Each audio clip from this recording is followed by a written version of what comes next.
नमस्कार मेरे प्यारे बच्चों, राम राम। आज मैं आपके सामने एटॉमिक स्ट्रक्चर पार्ट 2 लेके आई हूँ। आशा करती हूँ कि आपको एटॉमिक स्ट्रक्चर पार्ट 1 समझ में आया होगा। मैं जयश्री आपका अपने YouTube channel chemistry by Jayashree ma'am में स्वागत करती हूँ। तो इससे पहले पार्ट 1 में एटॉमिक स्ट्रक्चर में हमने क्या देखा?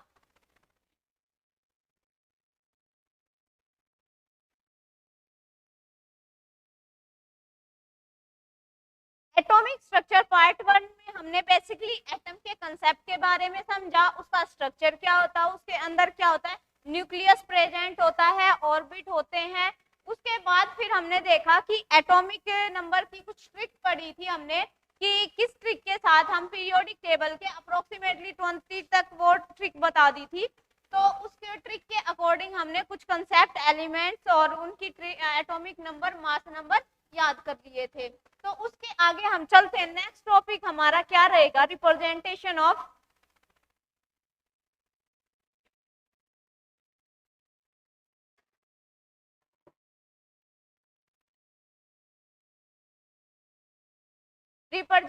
Of element. किसी भी पीरियोडिक टेबल के एलिमेंट को हम कैसे रिप्रेजेंट करते हैं, उसका मेथड होता है ZX A। इसमें Z हमारा क्या रहेगा? Atomic number, atomic number. A हमारा क्या रहेगा? Mass number. मास नंबर बोलो या क्या बोल दो? Atomic mass. मास नंबर भी कह सकते हैं हम, एटॉमिक नंबर भी कह सकते हैं। ये एक्स क्या है? एलिमेंट। जिस भी एलिमेंट की आपसे वो बात कहे कि इस एलिमेंट में कार्बन एटम की बात करें, हाइड्रोजन एटम की बात करें, कैल्शियम की बात करें, तो ये एक्स वो क्या होगा? हमारा एलिमेंट होगा। जेड क्या होगा? एटॉमिक नंबर होगा। ए हमारा क्या होगा? मास नंबर बोलो या फिर एटॉमिक मास बोलो। तो फॉर एग्जांपल जैसे 1H1 कोई एग्जांपल लिया हमने हाइड्रोजन का, जिसमें ये क्या है? Atomic number. जेड क्या रिप्रेजेंट करता है? हमारा एटॉमिक नंबर। तो ये इसका एटॉमिक नंबर क्या हो जाएगा? 1। एटॉमिक नंबर क्या हो जाएगा? 1। यहाँ क्या आता है? हमारा मास नंबर या एटॉमिक मास। एटॉमिक मास, तो ये इसका मास भी, हाइड्रोजन का एटॉमिक मास भी कितना हो जाएगा? 1। और एटॉमिक नंबर भी कितना हो जाएगा? 1। फॉर एग्जाम्पल कार्बन है 6, 12, ये हमारा क्या होता है? Atomic number. ये हमारा क्या होता है? मास। ठीक है। तो कोई भी हमने जो एलिमेंट को रिप्रेजेंट करते हैं तो ZXA से रिप्रेजेंट करते हैं। जैसे 1H1 6 कार्बन 12, तो इसमें ये क्या हो जाता है? हमारा एटॉमिक नंबर हो जाएगा और ये हमारा क्या हो जाएगा? मास नंबर हो जाएगा। आई होप यहाँ तक कंसेप्ट आपको क्लियर हुआ होगा। उसके बाद अगर किसी भी एलिमेंट में आपको चार्ज फाइंड आउट करना हो, क्या करना हो? चार्ज अगर आपको फाइंड आउट करना है, ठीक है, किसी भी अगर हमें दे दिया जाए कि मेरे पास प्रोटॉन है और क्या है? इलेक्ट्रॉन है। कुछ प्रोटॉन है, कुछ इलेक्ट्रॉन है। मान लो 10 हमारे पास इलेक्ट्रॉन है, सॉरी प्रोटॉन है, और 7 क्या हमारे पास? इलेक्ट्रॉन है।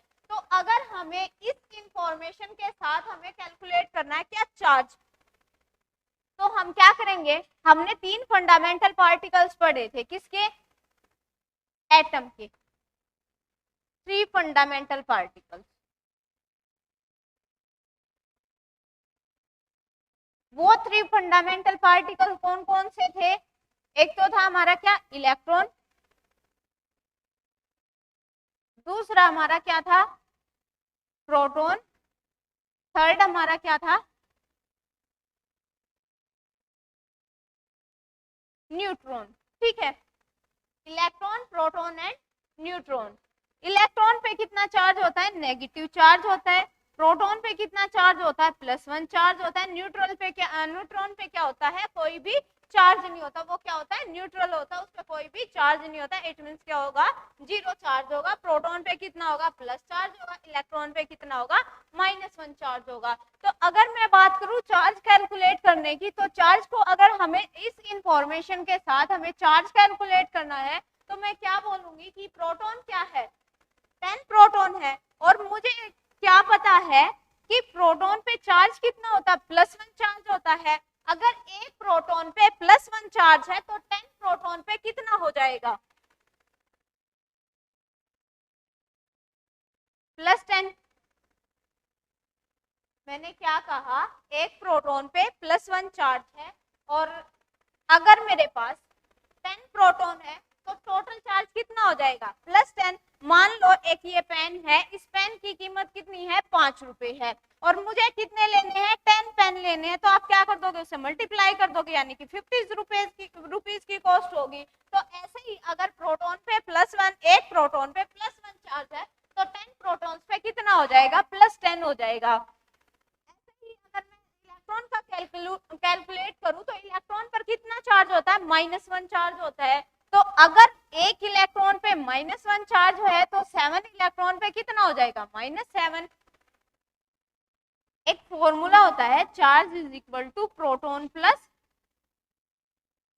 Electron, proton plus electron. ठीक है, अब हमें 10 प्रोटॉन पे चार्ज कितना है, +10 है और इलेक्ट्रॉन पे कितना है, -7 हो गया। तो टोटल इनको अगर हम कैलकुलेट करेंगे तो कितना आ जाएगा, +3 चार्ज आ गया। कितना आ गया, +3 चार्ज आ गया। उसके बाद अगर मैं सेकंड एग्जांपल की बात करूं, मैं आपको बताती हूँ कि प्रोटॉन कितने हो गए, 15, इलेक्ट्रॉन कितने हो गए, 18। अगर मेरे पास प्रोटॉन 15 है, इलेक्ट्रॉन 18 है और हमें क्या कैलकुलेट करना है, चार्ज कैलकुलेट करना है, तो हम क्या करेंगे, proton plus electron, proton plus electron. तो प्रोटॉन, अब मैंने क्या बताया था कि प्रोटॉन, एक प्रोटॉन पे कितना चार्ज होगा, +1 होगा और 15 पे कितना हो जाएगा, +15 हो जाएगा। 18 इलेक्ट्रॉन है, एक इलेक्ट्रॉन पे कितना चार्ज है, -1 है, 18 पे कितना हो जाएगा, -18। टोटल चार्ज कितना हुआ हमारा, -3। तो ऐसे अगर आपको प्रोटॉन और इलेक्ट्रॉन की इंफॉर्मेशन दी है, प्रोटॉन और इलेक्ट्रॉन गिवन दिए हुए हैं, तो उससे आप क्या कर सकते हो, चार्ज कैलकुलेट कर सकते हो। उसके बाद बात आती है एटॉमिक मास की।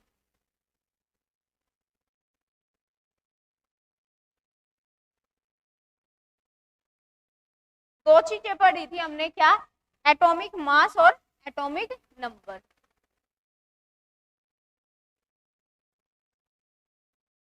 एटॉमिक नंबर, बेसिकली जो एटॉमिक नंबर है वो क्या होता है, वो हमें बताता है कि किसी भी एटम के अंदर क्या है, नंबर ऑफ प्रोटॉन, कितने नंबर ऑफ प्रोटॉन्स आपके किसी भी एटम के अंदर है।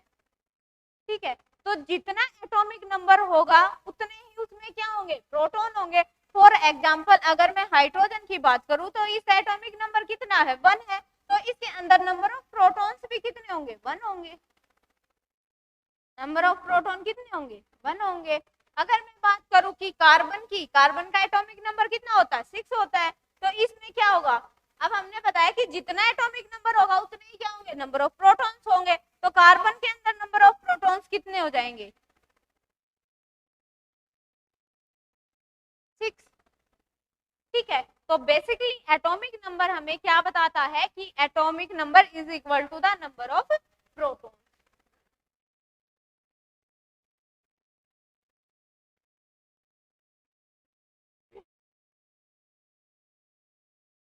उसके बाद एक एग्जांपल है सोडियम। सोडियम,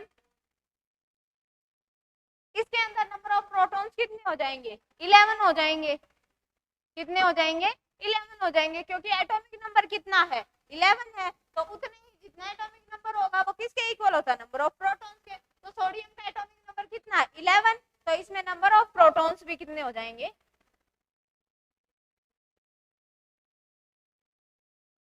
11। एक लिखो एग्जांपल, एक है सोडियम, एक है Na पॉजिटिव, एक है O2 नेगेटिव। अब हमें इन तीनों एटम्स के अंदर हमें क्या कैलकुलेट करना है, ये तो हमारा क्या है, न्यूट्रल एटम, ये हमारा क्या है, कैटायन, ये हमारा क्या है, एनायन। ठीक है, तो इन सब के अंदर, न्यूट्रल एटम के अंदर, कैटायन के अंदर, एनायन के अंदर, इन सब के अंदर आपको क्या बताने हैं, नंबर ऑफ प्रोटॉन्स बताने हैं और क्या फाइंड आउट करना है, number of electrons, number of protons and number of electrons. तो यहां से तो हमें पता चल गया सोडियम का एटॉमिक नंबर कितना होता है, 11। अच्छा, पॉजिटिव का अभी देखते हैं, ठीक है। वैसे सोडियम का एटॉमिक नंबर कितना होगा, 11। ऑक्सीजन का एटॉमिक नंबर कितना होता है, 8 होता है।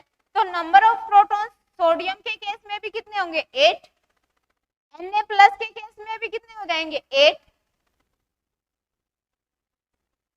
सॉरी 11, क्योंकि एटॉमिक नंबर तो हमारा 11 है ना। और ऑक्सीजन के केस में कितने हो जाएंगे, 8। अब बात आती है नंबर ऑफ इलेक्ट्रॉन्स की। अगर मैं बात करूं न्यूट्रल एटम की, तो न्यूट्रल बात होती है किसकी, न्यूट्रल एटम की। न्यूट्रल एटम की अगर मैं बात करूं तो क्या है, कोई भी जो न्यूट्रल एटम होगा उसका, न्यूट्रल एटम से आप क्या समझते हो कि जितने नंबर ऑफ प्रोटॉन्स होंगे उतने ही नंबर ऑफ क्या होंगे, इलेक्ट्रॉन्स, यानी कि तभी तो वो क्या होगा, बैलेंस होगा, न्यूट्रल होगा। तो जितने नंबर ऑफ प्रोटॉन्स होंगे उतने ही नंबर ऑफ क्या होंगे, इलेक्ट्रॉन होंगे। जितने नंबर ऑफ प्रोटॉन्स होंगे उतने ही नंबर ऑफ क्या होंगे, इलेक्ट्रॉन्स होंगे। तभी तभी कोई भी एटम, और ये किस केस में होगा, न्यूट्रल एटम के केस में, ठीक है। न्यूट्रल एटम के केस में क्या होगा, number of protons is equal to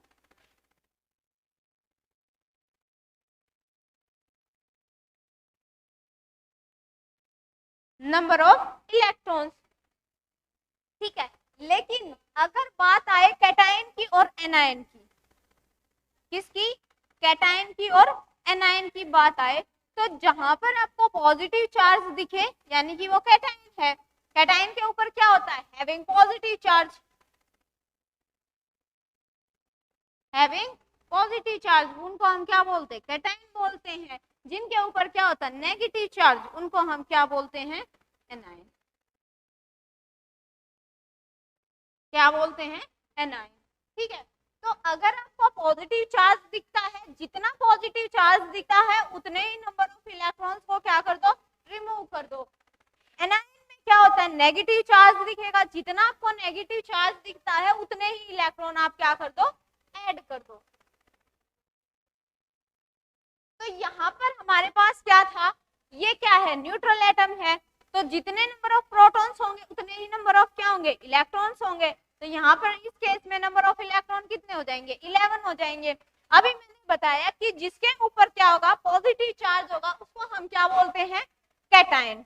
उसको हम क्या बोलते हैं, कैटायन। और कैटायन में क्या होता है, जितने नंबर ऑफ पॉजिटिव चार्ज आपको दिख जाए उतने इलेक्ट्रॉन रिमूव कर दो। और यहाँ पर कितने हैं, एक इलेक्ट्रॉन, मतलब एक पॉजिटिव चार्ज है।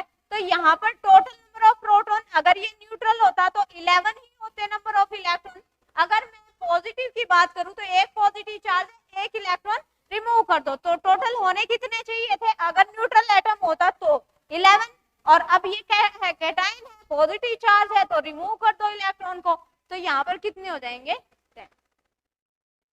अगर मैं बात करूं जहां पर नेगेटिव चार्ज दिख जाए वो हमारा क्या होता है, एनायन।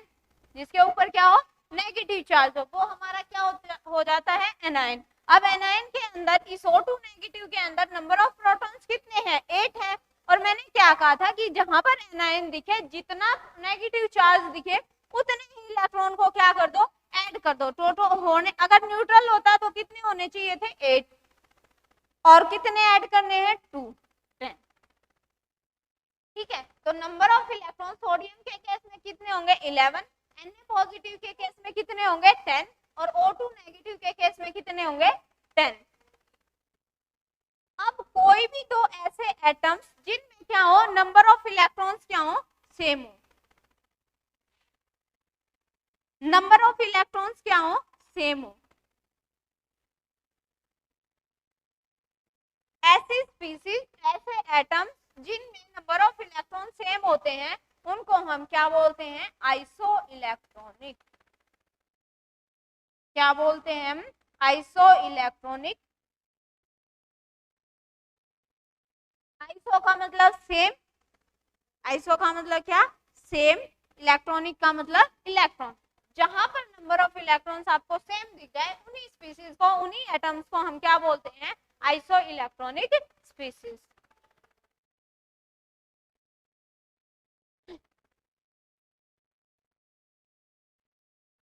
अभी हमने कंसेप्ट क्या देखा, एटॉमिक नंबर का। उसके बाद बात आती है एटॉमिक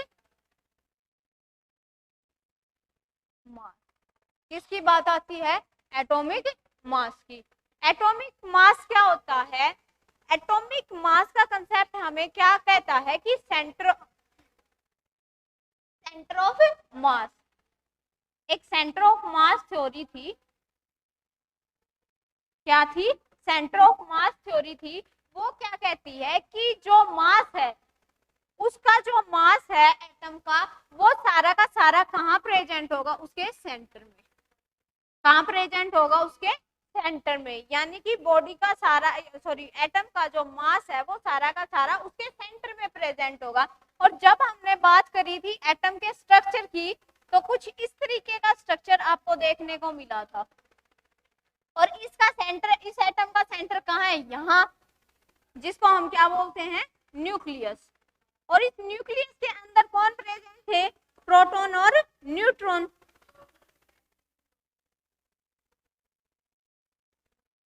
प्रोटॉन और न्यूट्रॉन, न्यूक्लियस के अंदर कौन प्रेजेंट थे, प्रोटॉन और न्यूट्रॉन। तो मैंने क्या कहा, या सेंटर ऑफ मास थ्योरी क्या कहती है कि जो एटम का मास है वो सारा का सारा सेंटर के अंदर प्रेजेंट होता है। सेंटर के अंदर, अब जब सेंटर के अंदर प्रोटॉन और न्यूट्रॉन प्रेजेंट है, तो मतलब कहने का मतलब क्या है कि जो मास है वो इनके ही तो इक्वल होगा। यानी कि जो मास नंबर है जिसको हम डिनोट करते थे किससे, ए से, वो किसके इक्वल हो जाएगा, प्रोटॉन प्लस न्यूट्रॉन के। किसके इक्वल हो जाएगा, प्रोटॉन प्लस न्यूट्रॉन के। तो अगर मैं बात करूं सोडियम की 11, इसमें आपको क्या फाइंड आउट करने हैं, नंबर ऑफ न्यूट्रॉन। क्या फाइंड आउट करना आपको, नंबर ऑफ न्यूट्रॉन। तो नंबर ऑफ न्यूट्रॉन को फाइंड आउट करने से पहले आपको क्या पता होना चाहिए, फॉर्मूला। फॉर्मूला हमारा क्या था, एटॉमिक मास किसके इक्वल होता है, प्रोटॉन प्लस न्यूट्रॉन के। अब उसके लिए मुझे क्या चाहिए, मास नंबर भी चाहिए। मास नंबर हमें यहाँ से मिल गया। उसके बाद क्या चाहिए, प्रोटॉन चाहिए। अब डायरेक्ट तो हमें प्रोटॉन का नहीं पता, तो वो कैसे पता चलेगा, क्योंकि हमने क्या पढ़ा था कि एटॉमिक नंबर ही क्या होता है,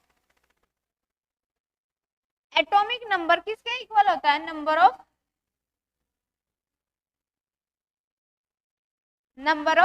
प्रोटॉन्स के इक्वल होता है। Atomic number is equal to the number of protons. और एटॉमिक नंबर का हमें पता है, एटॉमिक नंबर कितना है सोडियम का, 11 है। तो it means number of protons भी कितने होंगे, 11 हो गए। नंबर ऑफ प्रोटॉन्स किसके इक्वल हो गए, 11। पी की वैल्यू निकल गई। एन हमें निकालना ही है, एन क्या है, neutron, number of neutron.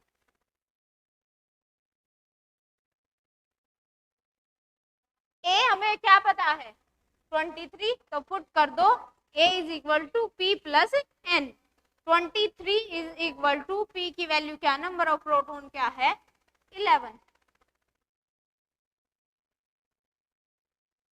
Number of proton कितने हैं,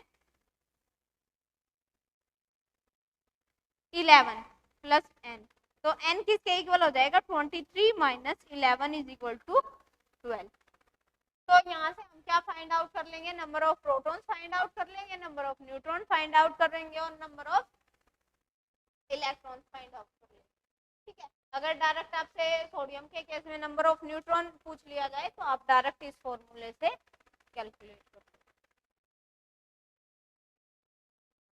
अब एक क्वेश्चन आपसे ये पूछा जा सकता है कि जो एटॉमिक नंबर है, क्या है, एटॉमिक नंबर और एटॉमिक मास, एटॉमिक नंबर और एटॉमिक मास, एटॉमिक नंबर और एटॉमिक मास। अगर मैं बात करूं इनमें रिलेशन की, किसकी रिलेशन की, अगर एटॉमिक नंबर, और मैं आपको ऑप्शन दे देती हूँ, कि या तो क्या होगा, एटॉमिक नंबर ग्रेटर होगा, या क्या होगा, एटॉमिक मास ग्रेटर होगा, या क्या होगा, ग्रेटर देन इक्वल टू होगा, या ग्रेटर देन इक्वल टू होगा, atomic mass is greater than equal to, या नन ऑफ दिस। तो इसमें एटॉमिक नंबर का रिलेशन बताया ना कि एटॉमिक नंबर ग्रेटर होगा या लेस देन होगा, या ग्रेटर देन इक्वल टू होगा, या लेस देन इक्वल टू होगा, या फिर इनमें से कोई भी नहीं। तो देखो हमने जो पार्ट फर्स्ट में देखा वो क्या देखा कि अगर मैं बात करूं हाइड्रोजन की, किसकी बात करूं, हाइड्रोजन की, तो हाइड्रोजन में ये हमारा क्या है, एटॉमिक नंबर है, ये हमारा क्या है, मास नंबर है, एटॉमिक मास है। तो इस केस के अंदर हाइड्रोजन के एक हाइड्रोजन ही एक ऐसा एलिमेंट है जिसमें एटॉमिक नंबर और मास नंबर क्या हो जाते हैं, इक्वल। एटॉमिक नंबर और एटॉमिक मास क्या होते हैं, इक्वल।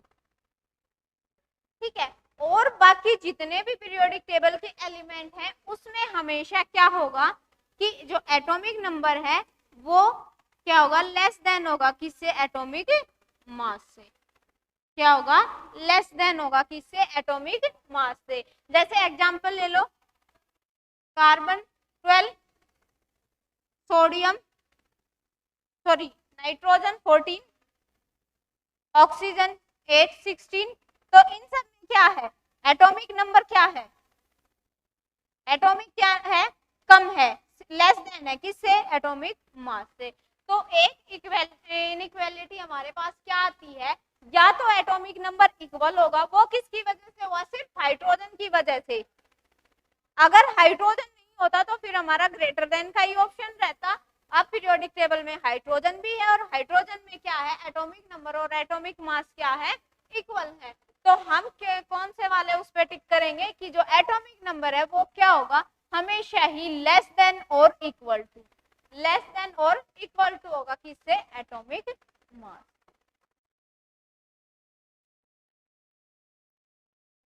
आशा करती हूँ आपको ये टॉपिक समझ में आया होगा। उसके बाद नेक्स्ट वीडियो में हम लेके आएंगे अपना इलेक्ट्रॉनिक कॉन्फ़िगरेशन से related concept. Thank you for watching.